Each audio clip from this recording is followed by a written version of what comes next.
धरणगुती तालुका शिरोळ येथे अनैतिक संबंधात पती अडसर ठरत असलेल्या पतीचा पत्नीने प्रियकराच्या मदतीने खून करून स्मशानभूमीत पुरल्याची धक्कादायक घटना बुधवारी दुपारी उघडकीस आली।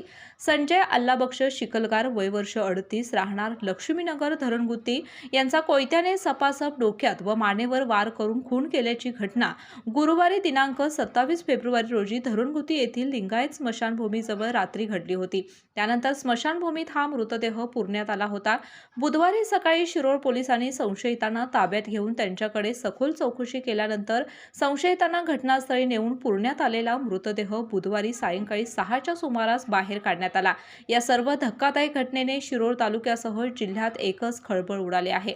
या खून प्रकरणी पत्नी दीपा संजय शिकलगार वय वर्ष 35 राहणार लक्ष्मीनगर धरणगुती, प्रियकर दर्शन भगवान कांबळे वय वर्ष 36, प्रियकराचा भाऊ अमृत भगवान कांबळे व चुलता स्वागत विजय कांबळे तिघेही राहणार धरणगुती तालुका शिरोळ यांच्या विरोधात शिरोळ पोलिसात गुन्हा दाखल करण्यात आला आहे। याबाबत शिरोळ पोलिसातून व घटनास्थळावरून मिळालेल्या माहितीनुसार मृत संजय शिकलगार हे गेल्या 1.5 वर्षापासून गोव्यात गवंडी काम करतात।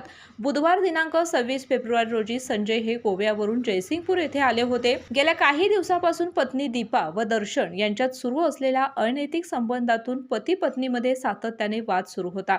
त्यामुळे पती संजय हा अनैतिक संबंधात अडसर येत असल्याने पत्नी व प्रियकर याने संजय याचा काटा काढण्याचा डाव रचला होता। यातूनच गुरुवार दिनांक 27 फेब्रुवारी रोजी रात्री संजय शिकलगार याला संशयित आरोपींनी धरणगुती येथील माळ भागावर असलेल्या पाण्याच्या टाकीच्या परिसरातील लिंगायत स्मशानभूमीजवळ आणले। त्यानंतर स्मशानभूमीच्या परिसरात कोयत्याने संजय यांच्या डोक्यात आणि मानेवर सपासप अनेक वार करून खून केला। दरम्यानच्या काळात संजय शिकलगार हे बेपत्ता असल्याची फिर्याद मंगळवारी त्यांचा भाऊ अनिल शिकलगार यांनी शिरोळ पोलिसात दिली होती। अशातच संजय शिकलगार यांच्या नातेवाईकांनी या खुनाच्या प्रकरणाची सखोल माहिती घेऊन शिरोळ पोलीस ठाण्यात धाव घेतली आणि खून झाला असल्याचा संशय व्यक्त केला होता। त्यानंतर शिरोळ पोलीस व स्थानिक गुन्हे अन्वेषण पथकाने तपासाची चक्र फिरवीत संशयित आरोपींना ताब्यात घेतल्यानंतर खुनाची घटना उघडकीस आली। यावेळी शिरोळ ठाण्याचे पोलीस निरीक्षक शिवाजी गायकवाड व कर्मचाऱ्यांनी प्रियकर दर्शन कांबळे यास धरणगुती येथील लिंगायत स्मशानभूमीत घटनास्थळी आणून मृतदेह पुरलेल्या जागेची निश्चिती झाल्यानंतर तहसीलदार अनिल कुमार हेळकर यांच्या उपस्थितीमध्ये पुरलेला मृतदेह पुन्हा उकरून बाहेर काढण्यात आला। केके न्यूज साठी शिरोळ प्रतिनिधी कुणाल कांबळे। आ आ आई येस ब ब बदक क क कणीदार आ ख ख खमंग ग ग